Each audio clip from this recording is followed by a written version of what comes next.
Need your daily fix of women's mixed martial arts? From the UFC, Invicta FC, Bellator, and one championship. Be in the loop, because Golden State Media Concepts got you covered. Get your fix in women's MMA with Got You Covered on Golden State Media Concepts Women's MMA Podcast.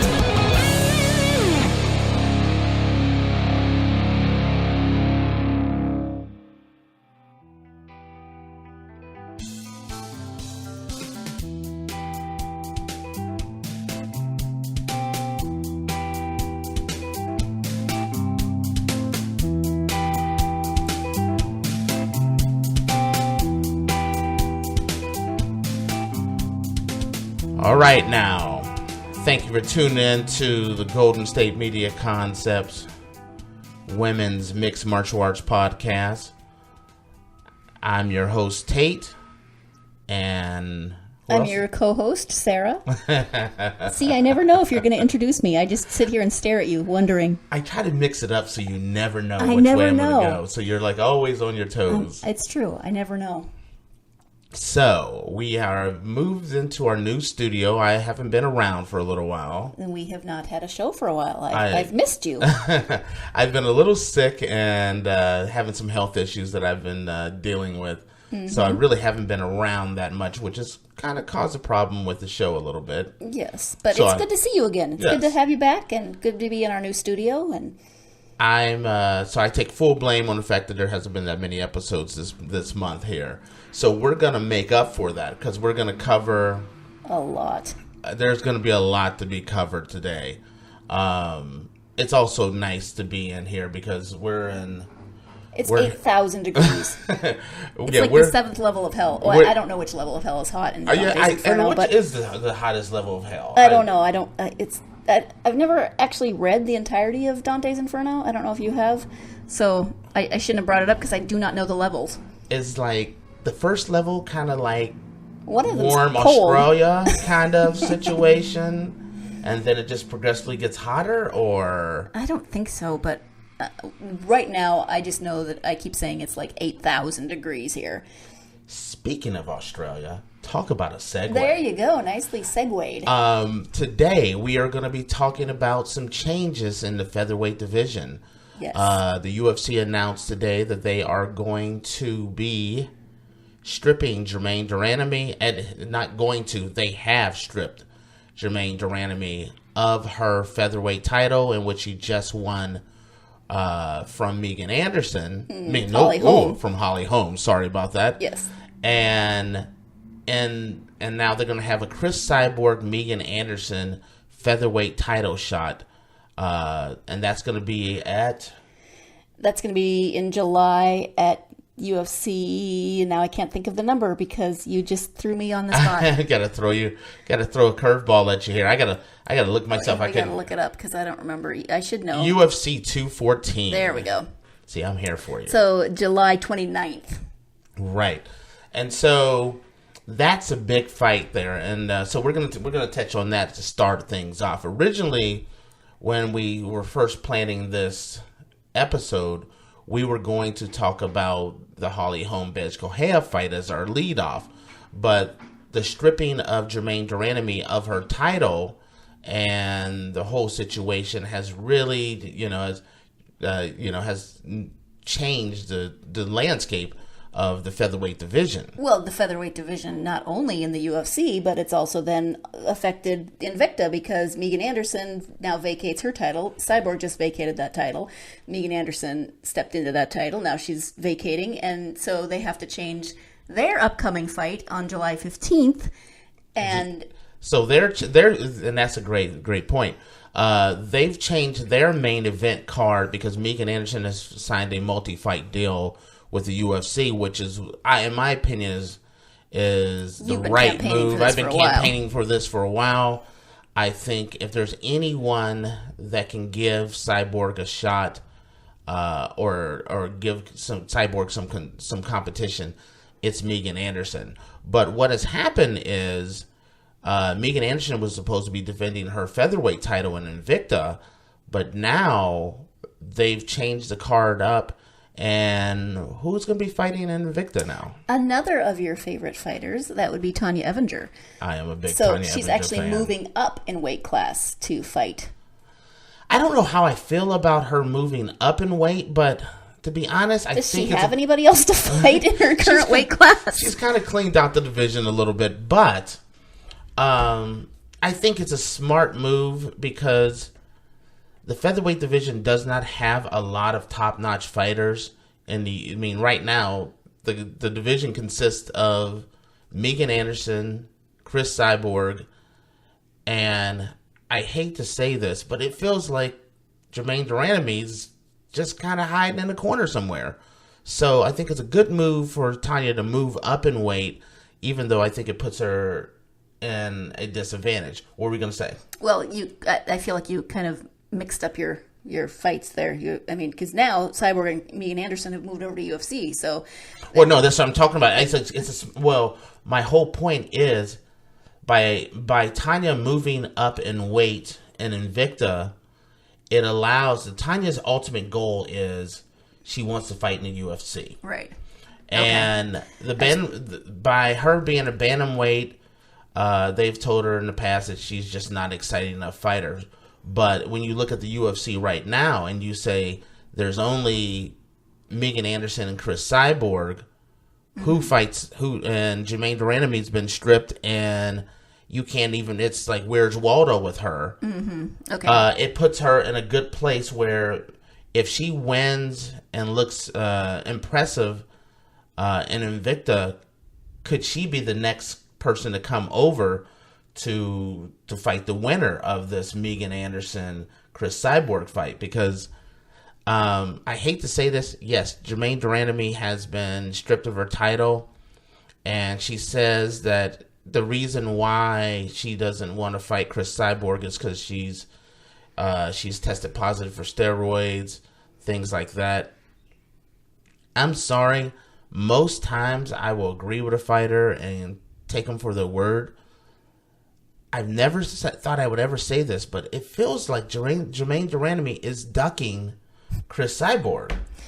It's been a little strange because she fought in February and now we're in June, and she didn't even, she won and then she went home and we didn't hear anything from her whatsoever, even before Cris Cyborg called her out. She said I don't think she ever said anything, but there was the speculation that she'd injured her hand and maybe that was holding her back, but she injured her hand before she fought Holly Holm. Mm-hmm. And it was kind of funny because I felt this at the fight when she won the title over Holly Holm, which I thought when you go back and you look at it, and I went back and looked at it a couple of different times, that fight could have went either way. Mm-hmm, that was a very close fight.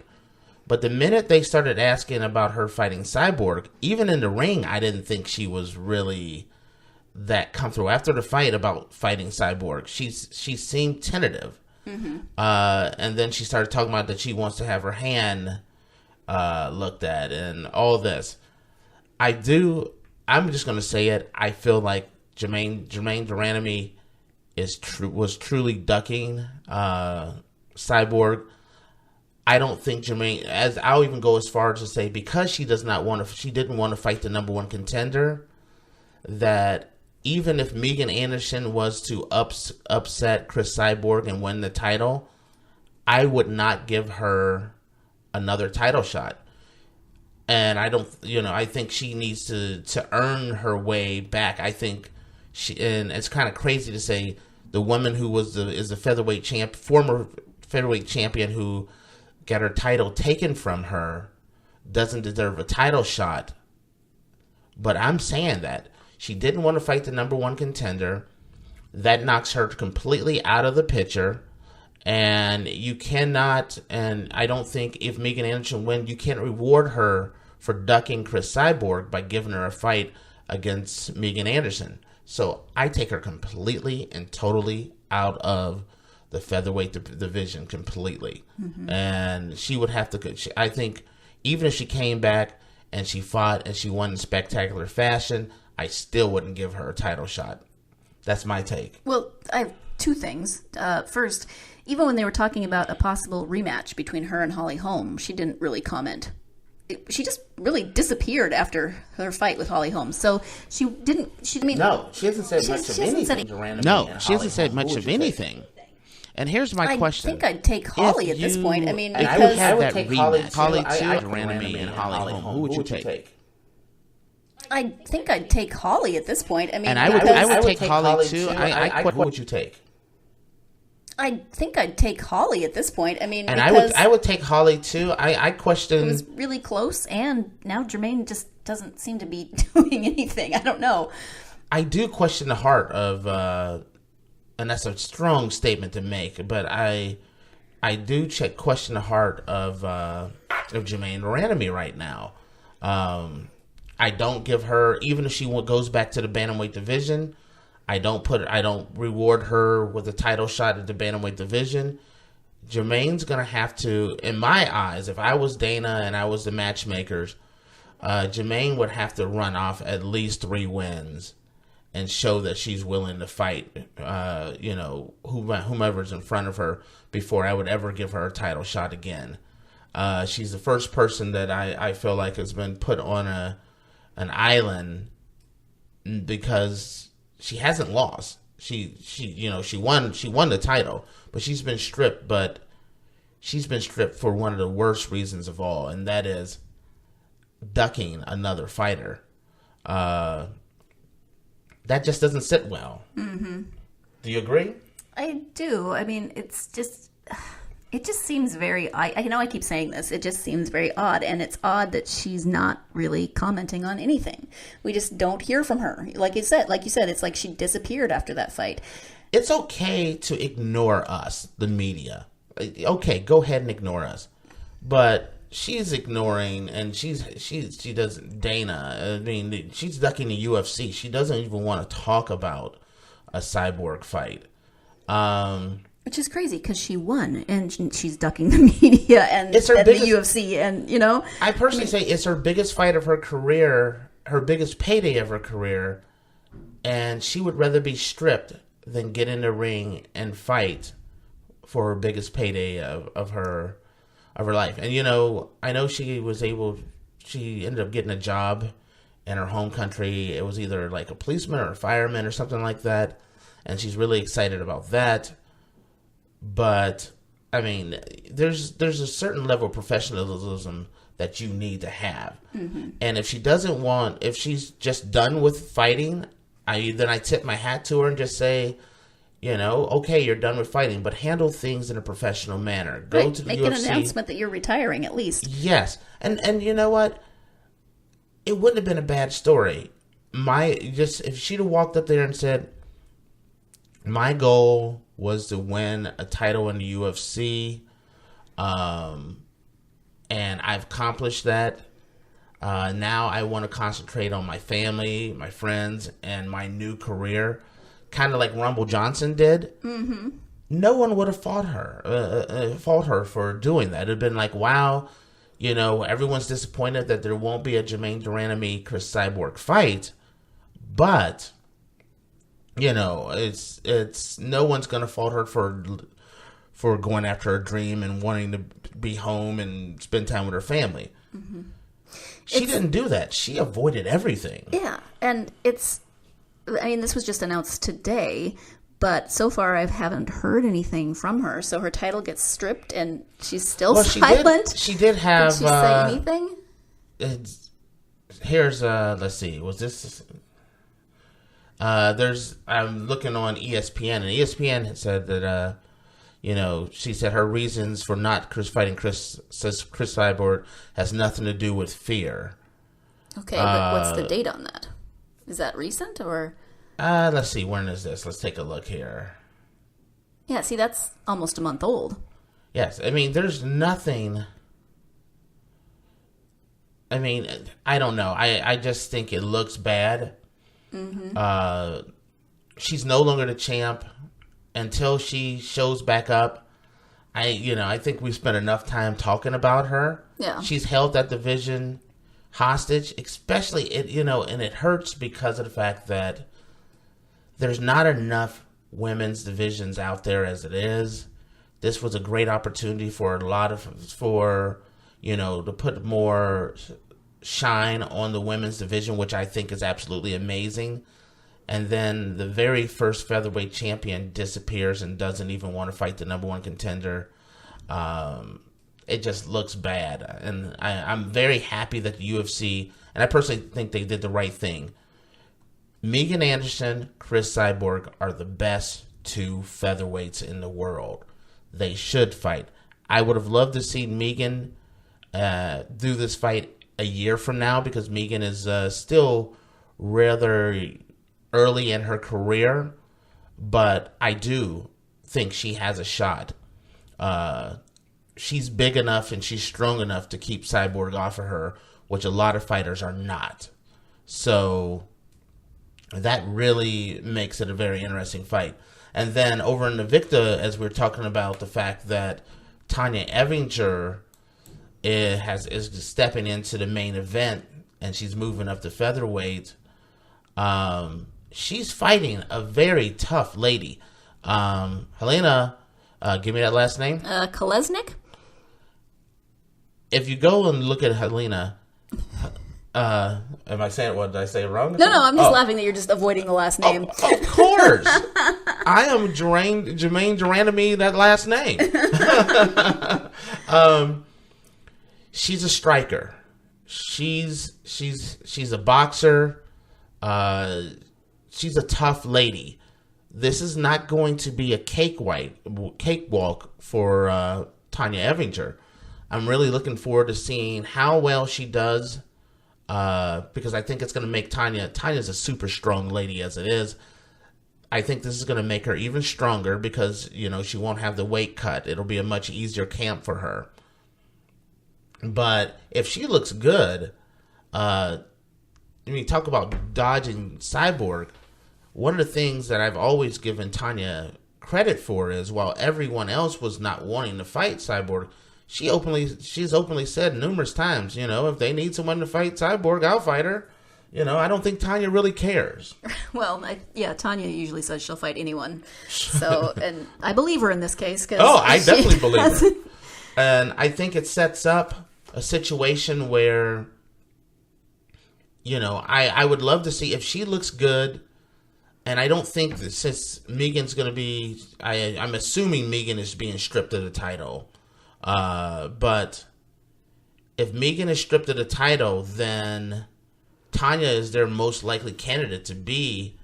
It's, Charmaine Tweet versus Tonya Evinger again for their featherweight title, or, what do they do? But the UFC needs featherweights, and moving Tonya over to the UFC would be, I think, a smart move and a great fit. But the UFC does need featherweights. I'm actually interested to watch how this plays out because, like you said earlier, right now their featherweight division is pretty much Megan and Cyborg. You can't have a division with two fighters. And so obviously they're going to be pulling from Invicta. Well, we said that before after the Holly Holm fight. And it was going to be Germaine de Randamie and Cris Cyborg, and there was no one else, and it took them forever to even bring Megan over. Right. And they didn't bring Megan over until Germaine was pretty much done. That's why I'm interested. What are they going to do with this division? It's new, but they don't seem to be doing much with it. Bud has been moved, but Bud signed with with Bellator. Right. That would be the third best featherweight in my opinion. So, and Bellator signed a number of different featherweights, so I don't know what they're going to do about this division. Yeah, and it affects Invicta as well. If all of their champions keep vacating the title to go to UFC because... it's not over. No, it's bad not. news. That division is bad news for Invicta because, let's say, the best situation would be if Cyborg goes through Megan Anderson. The best situation would be if Megan Anderson upset Cyborg, and then you would have a rematch between Cyborg and Megan. But if Cyborg goes through Megan with ease, and Cyborg has already mentioned she wants to get her fights and her contract out the way. So they're gonna have to keep going to Invicta and taking Invicta fighters. Yeah, Holly has already said she doesn't really want to go back up to featherweight, right. So it just makes more sense that they're going to have to go and gobble up featherweights from that division, from Invicta. It's just interesting. I mean, I don't really have a theory on what's going to happen or what they should do. I'm just going to watch because it seems like they created this division and now they've just sort of left it out there. And so it'll be interesting to watch it. Is it going to succeed? Is it going to die on the vine? What's going to happen? All right. With that, we're going to go and take a break. When we come back, we're going to talk about that UFC Fight Night 111 that was in Singapore, where we had Holly Holm versus Bethe Correia. Stay tuned, and we'll be right back. Check out the show that's built on the MMA. From the UFC to extreme cage fighting, they got the fights covered. Check out the GSMC MMA podcast. Get the latest news on past or upcoming fights. Join us as we talk to and about some of the biggest names in the MMA, past, present, and future. When it's the fight game, there's just one show to check out. GSMCpodcast.com/MMA-podcast. Don't forget to like them on Facebook and follow them on Twitter. Visit GSMCpodcast.com for more info.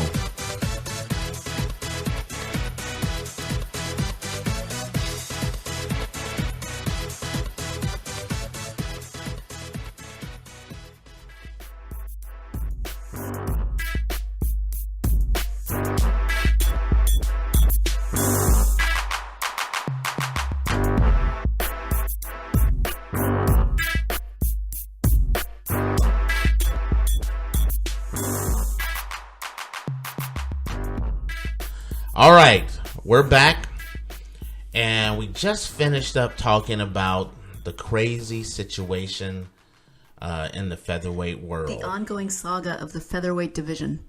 Where's Germaine? Where's the rest of the fighters for that division? But I think the UFC has made the right decision. I personally think that should have been the fight from the beginning. So that's covered. And now we're moving on to... We're going to talk about UFC Fight Night Singapore. That was 111. And that was Bethe Correia versus Holly Holm. And that was, I am not a morning person. So I only watched Bethe Correia and Holly Holm. I only watched that fight because I did not want to get up at 1 in the morning. We're on the West Coast, and I did not want to get up at 1 in the morning for the early prelims. I just set my alarm so that I could get up and watch Holly and Bethe because I'm not a morning person. You, I think, are a morning person. Yes, no, it was. I got up and I watched the entire card, but that fight between Holly, going into this was a big fight for Holly. Holly had 3 straight losses where she won the title by spectacular knockout of Ronda Rousey. Her very first title defense with Miesha Tate. She was winning the fight. All she had to do is make it to the final bell. She got rear naked choked and choked out and went to sleep in spectacular fashion. That was heartbreaking. Yes. Then she turned around and she fought Valentina Shevchenko, and she just looked tight in that fight. And Shevchenko just outworked her, especially in the later rounds. And then, you have the Germaine de Randamie fight where I thought she put up a really good fight. Unfortunately, I think some of those shots at the end of after the bell really had an effect on her and might have changed the momentum of the fight, but she ended up losing in the inaugural featherweight title fight against Germaine de Randamie. So you're looking at 3 fights and you're saying, if she loses this fight, what the heck does the UFC do with her? Mm-hmm. And so I was really concerned for Holly, but then I was looking at this as a situation for Bethe Correia. This was the fight that could get Bethe Correia right back into the thick of things. If she wins and she wins in a spectacular way. It gets her. She's ranked number 11th. It moves her into the top 10, and she's a fight or two away from getting a title shot. So both fighters had a lot at stake. There was a lot at stake, and I was rooting for Holly. I really like Holly, but at the same time, I knew that there was so much at stake for both of them that it was hard to not, it was one of those things where you're like, if only I could figure out how they could both win, but that's not going to happen. That's not how it works. No, it's not. But it was, it was hard. And then, as I mentioned earlier, I'm not a morning person, so getting up at 5, those first 2 rounds almost killed me. Oh, wow. I was so tired trying to wake up. Was it really 5 a.m.? No, I think it was 6. Okay. It was 6. It was early. I just know by it was the early. time the main event actually got there, it was closer to 6, maybe 6:30. And, the situation with this fight, it was actually a very dull fight. It was. Okay, when the ref actually interrupts you to say, I respect your game plan, but you need to make something happen. Exactly. That's a situation where you could tell that both fighters seemed like there was a lot on the line, and neither one of them wanted to make a mistake. It was kind of like Tyron Woodley versus Wonderboy, the first 2 rounds with them. They were both very cautious, and they really didn't want to neither one of them really wanted to stick their neck out. And then, I hate to say this, in Bethe Correia fashion, she goes into the 3rd round and she gets all cocky. Which I didn't understand, because she basically didn't do anything in the first 2 rounds. She, Holly had more strikes. Did Bethe even land anything? Yeah, nothing, 1 or 2 things, right? But I don't understand why she got cocky, and it was just like she started taunting Holly and dropping her hands and waving, come on, come on. Holly came on. And Holly hit her with a question mark kick, and I think Bethe was like, the question was, what hit me? Because she hit the ground, and it was kind of funny because when she hit the ground, you knew she was done, and she knew she was done. And it looked like she put her hand up, like, for the referee to, like save me. And then Holly cracked her in the face, and she was done. Holly was not leaving anything to question. Holly was like, no judges for me, no more. Man, when she nailed, and Bethe just laid on down and went to sleep. Yeah. Yeah. So, it ended interestingly, but it wasn't that interesting of a fight overall. And and a lot of the podcasts and a lot of the UFC websites and things and media are saying Holly's back. I don't know if I say Holly's back. Number 1, Bethe was number 11 and she's won a number of fights, but it wasn't like she beat, Amanda Nunes or Shevchenko or Kat Zingano. She beat someone that she was supposed to beat. Right. And I think it will definitely help her confidence, but if she goes into her next fight looking like she looked in the first 2 rounds of this fight, that's not going to work with another opponent. And the cautiousness is what I thought gave Shevchenko the win against her, because if you remember the fight between Shevchenko and Holly Holm, Shevchenko was very nervous and very tight, but as the fight kept going on, you could see Shevchenko's confidence going up and up, and once that kind of fear or whatever it was, as her confidence got up, then she was able to loosen up and she started throwing the combinations. And I could see that happening to a lot of fighters that step in the ring with Holly. Holly's going to have to show a little bit more before I say she's back. It was good to see her get a win.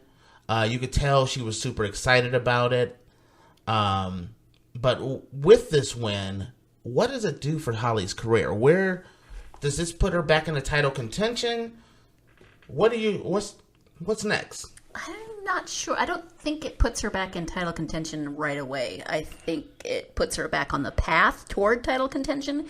But, you know, one of Holly's strengths is the way she kind of draws out her opponents. You know, she does use that cautiousness a little bit and kind of draws her opponents out. But it's also that flip side, I think, can be a detriment to her, because if she gets too cautious, then it's not going to work in upcoming fights. She's going to face opponents who are going to either come in more relaxed and more confident, or, like Shevchenko, become more relaxed and confident as the fight goes on. She's going to have to really work on figuring out how to get that confidence, or that be more relaxed earlier in the fight.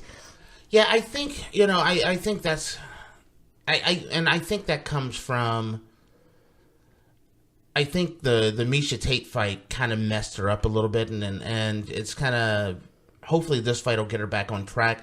What I think would be the perfect fight next would be her versus Juliana Pena. And the reason why I say that would be the perfect fight for them next would be Pena's coming off of a loss to Shevchenko. Holly's has a loss to Shevchenko, but now has just beat Bethe Correia. Those two, they fight.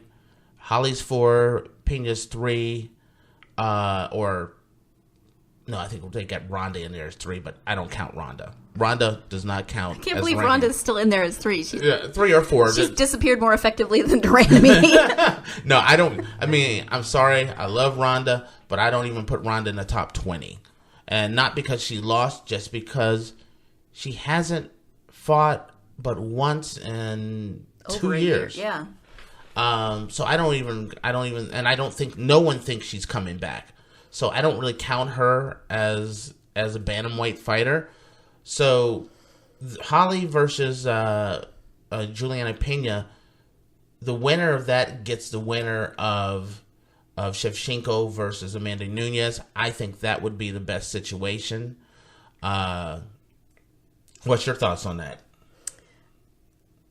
I think that's pretty reasonable. Yeah, I think that you're like, what do you think? What am I going to say? Of course, that's right. I mean, that's a fight that I think a lot of people would be interested. I think we could put a lot of butts in the seats. So I think that's the perfect fight next. And if by chance Shevchenko beats Amanda Nunes, then you've got, you know, either one of them gets their chance at redemption. Right, exactly. So it sets up perfectly for, you know, you can see how that the next fight would be promoted. So now when we come back, speaking of Shevchenko, we're going to talk about that Amanda Nunes Shevchenko fight. Stay tuned, and we'll be right back.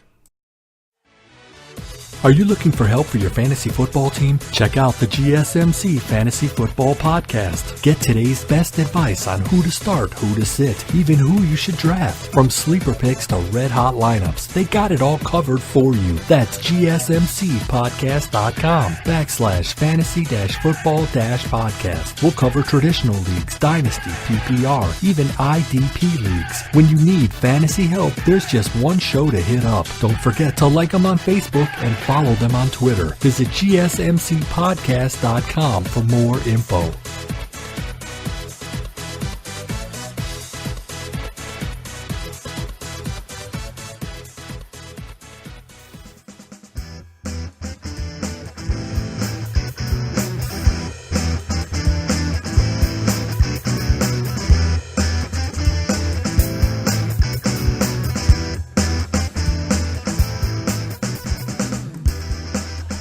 All right, we're back. And in the first segment, we talked about all the changes that went on with the featherweight division and the fact that the UFC stripped Germaine de Randamie of her featherweight title. And they've created a fight between Cris Cyborg and Megan Anderson for that vacated title. We talked a little bit about Tonya Evinger being the main event for Invicta, for the next Invicta event that's coming up. And then we talked a little bit more about the fight that just passed this past weekend, which was Bethe Correia versus Holly Holm. and the outcome of how, with Holly's win, what does this kind of do for her? So we talked about that. Now we're going to talk about the upcoming event that's going to be happening soon, and that is on July 8th. Is it not crazy that July is already here? Yeah.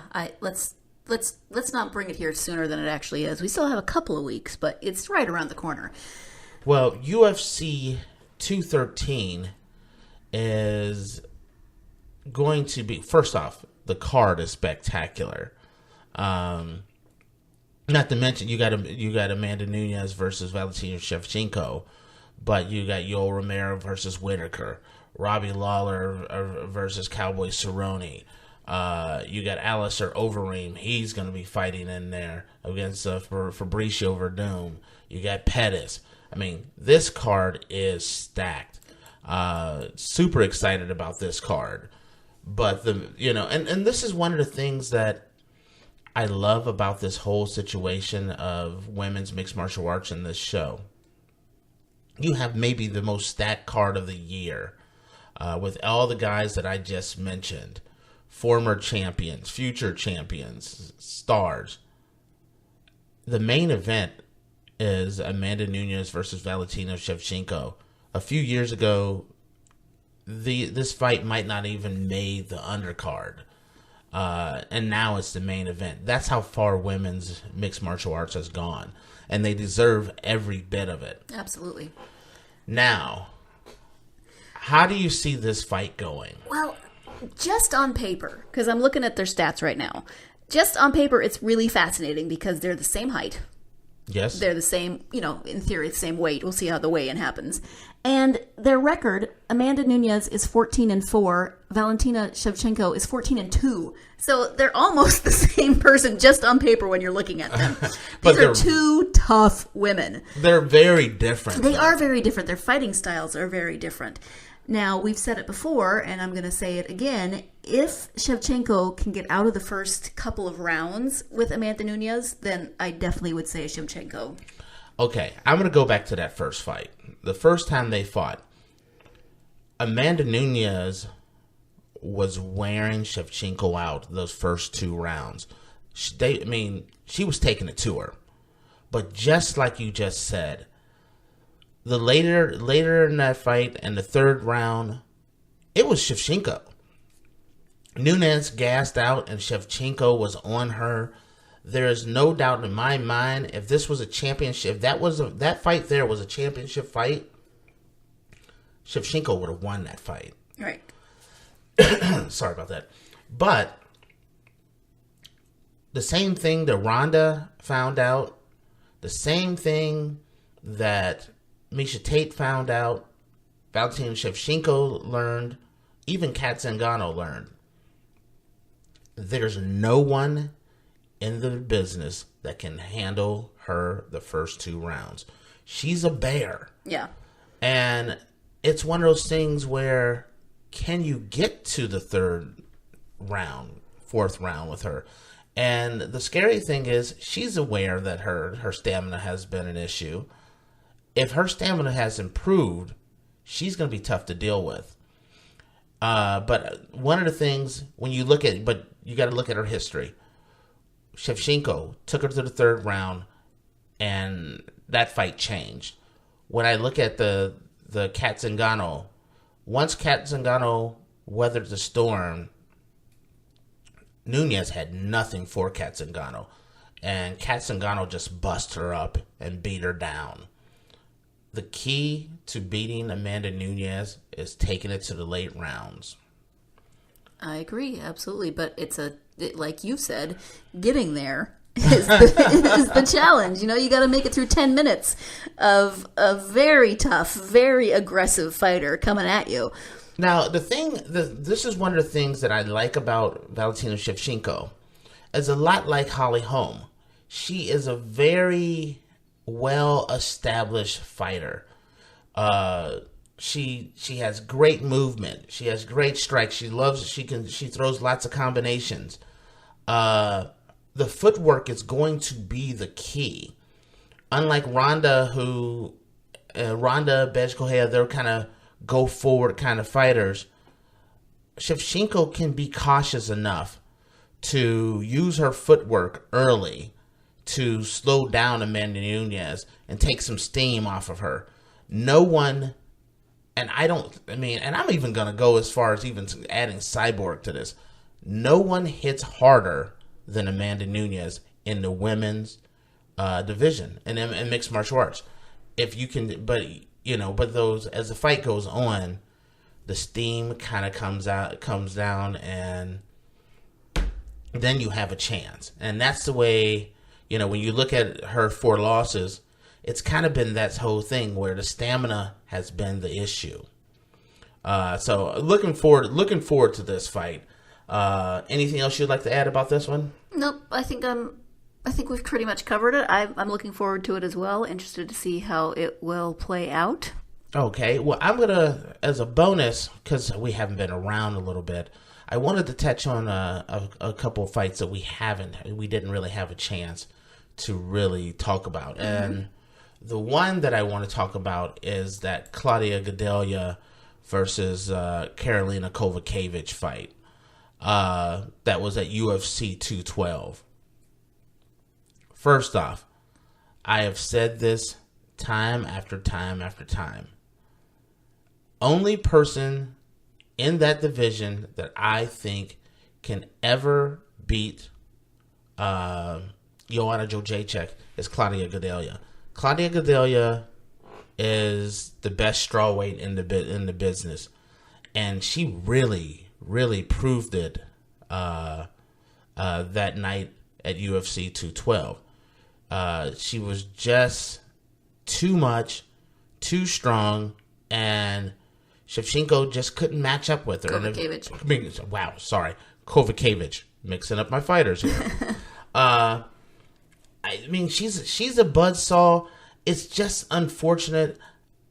There's been a lot of talk about Joanna Jędrzejczyk moving up to and out of the flyweight division to the featherweight division. Or flyweight division, flyweight. I get my flyweight and featherweight gets twisted around a little bit. If that happens, if she leaves, I'm telling you this now, I don't care. And that strawweight division is so tough.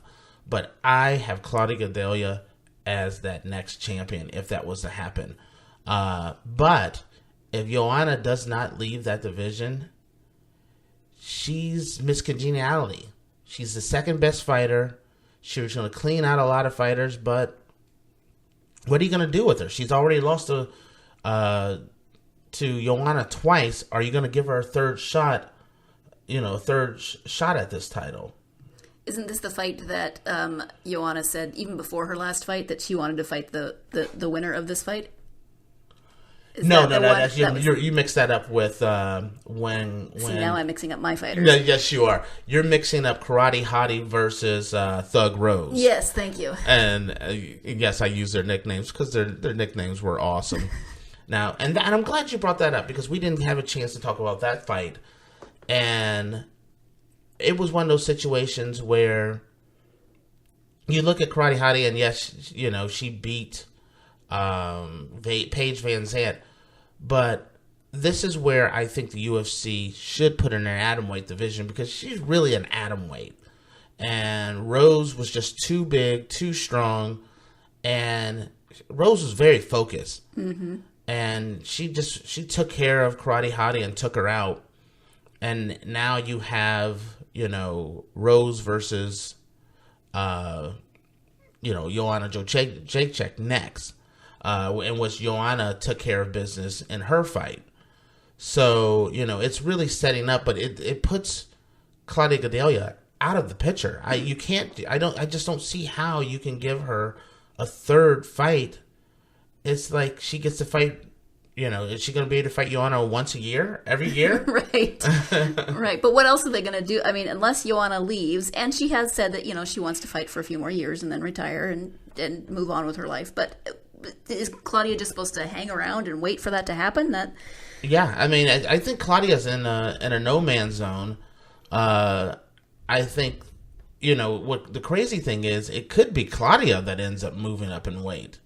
And if she did move up in weight, I'd make her could be the best fighter in that division. Mm-hmm. I think she's actually a little bit of a better candidate to move up in weight. I always say, when I look at Joanna, I know she wants to move up the division. I think she should just stay in that division and just be the queen of the strawweight division, and she can stay there as long as she wants. If she gets past Rose, which I do think she will, but if she gets past Rose, I think she has clear sailing to put the record for most title defenses by a woman out of range. Mm-hmm. She's already tied Ronda Rousey. I think she could just put it so far out of range that it can't be touched. Yeah, I agree. All right. And with that, is there anything else before we wrap things up for the night? We've missed so much. We could talk for hours, but I think we'll just... this is a good place to... This is a great point. This is the point where we need to... Otherwise, we'll just be going back over, hey, did you watch that fight? That was awesome. All right. So that concludes our show. Thank you for tuning in and listening to the Women's Mixed Martial Arts Podcast with Tate and Sarah. Sarah and Tate. Or how about Sarah Tate? Sarah Tate. Just make it one verb. Yes. Thank you. And to all, I hope, a good night.